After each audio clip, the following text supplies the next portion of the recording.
everybody, my name is John Joe McGinley from Glassy Consulting, and in this short video I want to look at a concept that every business has to be aware of: behavioural finance. In 2002 a strange thing happened when they announced the winner of the Nobel Prize for Economics. Unusually, its winner was not another economist, but Daniel Kahneman, the psychologist notable for his work on consumer judgment and decision making. He dared to say what most of us now take for granted, that the markets and consumers do not react rationally, but are largely at the whim of the quirks of human nature and behaviour.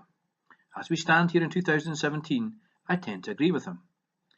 Behavioural finance is really common sense, and anyone who says otherwise is either trying to mystify the public or they do not understand the topic.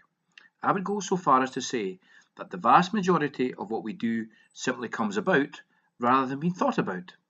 Or as a Nobel laureate psychologist himself would say, our actions are far more influenced by the context of our decisions rather than by the cognition of our minds. Put simply, many times we act on emotion and impulse, sometimes in ways which improve our well-being, but in other scenarios our actions result in negative outcomes.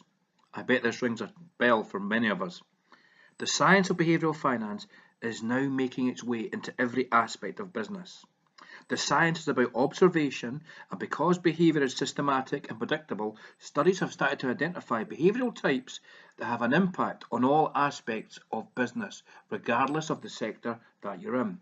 Let's look at a few now. Behavioural psychologists have identified a number of consumer types, and every business has to be aware of what makes these people tick. The first one are the overloaded consumer. Do you ever have a lot on your mind? This impairs decision making and can tend to result in the simplest but not necessarily most lucrative option being chosen, or you taking the correct course of action.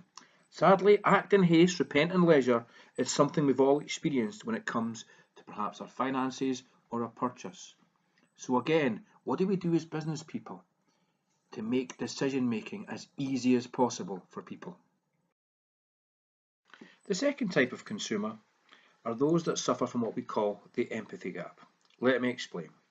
Have you ever gone shopping hungry? What happens? We all know, don't we?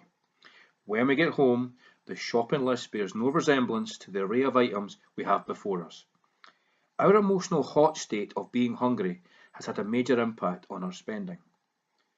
Our behaviour as consumers in a hot state, be it hungry, tired, emotional or angry, can be dramatically different from an emotional cold and rational state. This is what's called the empathy gap. I would ask you, as a business, what do you do to encourage consumers to purchase from you in both a hot and a cold emotional state? The third type of consumer are those that suffer from overconfidence. Let's be honest, most of us suffer from overconfidence at some stage in our lives. The danger is making major decisions in this state of mind. How many of us have had a stark reality check afterwards? The fourth and most dangerous type of consumer are those who seek instant gratification. Researchers found that people who bought goods impulsively were 3 times more likely to go bankrupt and 4 times more likely to run out of money by the end of the week and month, depending on when they were paid. And then there's a consumer type that suffer from harmful financial habits.